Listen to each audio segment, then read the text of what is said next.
തുടർച്ചയായ രണ്ടാം ദിവസവും സ്വർണ്ണപ്പാളി വിവാദത്തിൽ നിയമസഭ പ്രക്ഷുബ്ധം. ദേവസ്വം മന്ത്രി രാജിവെക്കണമെന്ന് പ്രതിപക്ഷ നേതാവ് വി ഡി സതീശൻ ആവശ്യപ്പെട്ടു. സർക്കാരിനെതിരെ പ്രതിഷേധവുമായി പ്രതിപക്ഷം നടുത്തളത്തിൽ ഇറങ്ങി. ചോദ്യോത്തരവേള പ്രതിപക്ഷം തടസ്സപ്പെടുത്തിയതിന് പിന്നാലെ സ്പീക്കർ ചോദ്യോത്തരവേള റദ്ദാക്കി. ദേവസ്വം മന്ത്രിയുടെ രാജി ആവശ്യം അംഗീകരിക്കാതെ സഹകരിക്കേണ്ടെന്ന നിലപാടിലാണ് പ്രതിപക്ഷം. പ്രതിപക്ഷ പ്രതിഷേധത്തിനെതിരെ വിമർശനവുമായി ഭരണപക്ഷവും രംഗത്തെത്തി.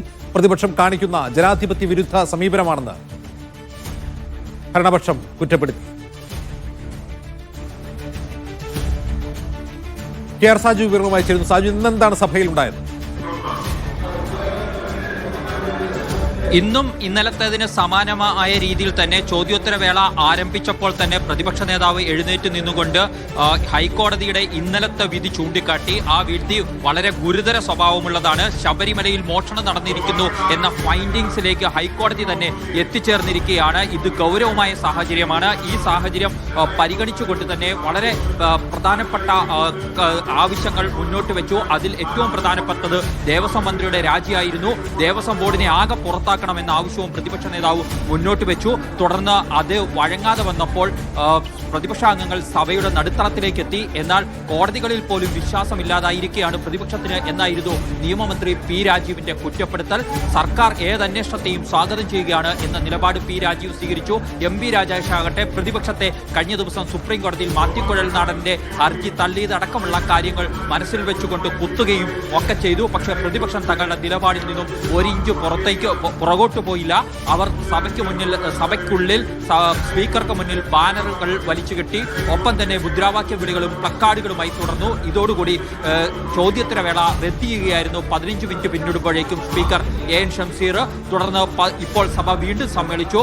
സബ്മിഷനുകളിലേക്കും മറ്റും കടന്നെങ്കിലും പ്രതിഷേധം തുടർന്ന പശ്ചാത്തലത്തിൽ സബ്മിഷനുകളിലേക്ക് റദ്ദാക്കിക്കൊണ്ട് അടുത്ത നടപടികളിലേക്ക് കടക്കുകയാണ് ഉണ്ടായത്. ഇപ്പോൾ വിവിധ റിപ്പോർട്ടുകൾ മുഖ്യമന്ത്രി അടക്കമുള്ള മന്ത്രിമാർ മേശപ്പുറത്ത് വെക്കുകയും സഭാ നടപടികൾ വേഗത്തിൽ പൂർത്തീകരിക്കാനുള്ള നടപടികളിലേക്ക് പോവുകയാണ്. ബില്ലുകൾ അടക്കമുള്ളവ വേഗത്തിൽ പൂർത്തീകരിച്ചുകൊണ്ട് മുന്നോട്ട് പോകാനുള്ള തീരുമാനമാണ് ഭരണപക്ഷം എടുത്തിരിക്കുന്നത്. ഇന്ന് സ്പീക്കർ ചോദ്യോത്തരവേള റദ്ദാക്കിക്കൊണ്ട് പിരിയുന്ന വേളയിൽ നിങ്ങൾ നോട്ടീസ് പോലും നൽകിയില്ലല്ലോ എന്ന് പ്രതിപക്ഷത്തോട് ചോദിക്കുന്നുണ്ട്.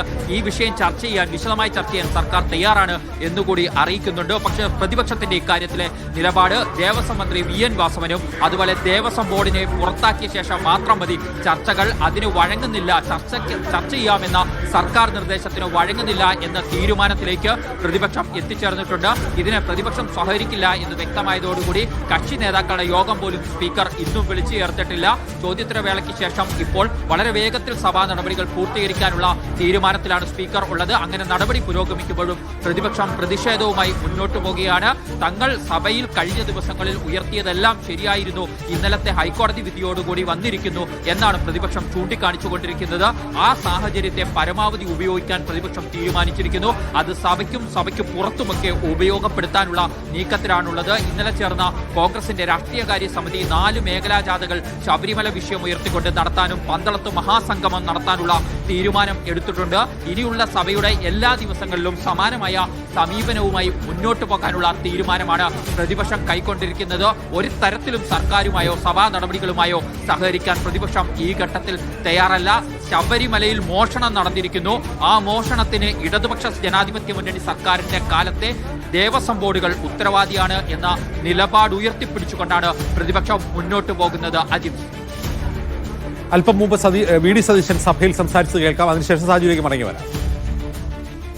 പുണ്യപരിപാവനമായ ശബരിമല അമ്പലത്തെ മാത്രമല്ല ലക്ഷക്കണക്കിന് വിശ്വാസികളെ കൂടി വഞ്ചിച്ചിരിക്കുകയാണ് ദേവസ്വം ബോർഡ്.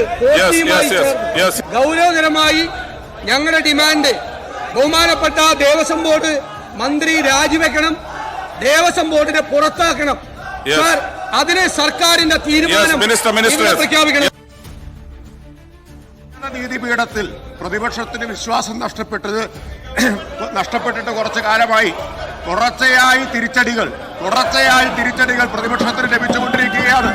ഇന്നലെയാണ് പരമോന്നത നീതിപീഠം സുപ്രീം കോടതി പറഞ്ഞത് രാഷ്ട്രീയ കളിയുമായി ഇങ്ങോട്ട് വരരുത് എന്ന് അവരോട് പറഞ്ഞത്. അതുകൊണ്ട് കോടതിയെ ഭയമാണ്, നിയമസഭയെ ഭയമാണ്, ചർച്ചയെ ഭയമാണ്, ജനങ്ങളെ ഭയമാണ്. ഭീരുക്കളായിട്ടുള്ള പ്രതിപക്ഷം തങ്ങളുടെ ഭീരുത്വം ആവർത്തിച്ച് ഇവിടെ പ്രകടിപ്പിച്ചുകൊണ്ടിരിക്കുകയാണ്.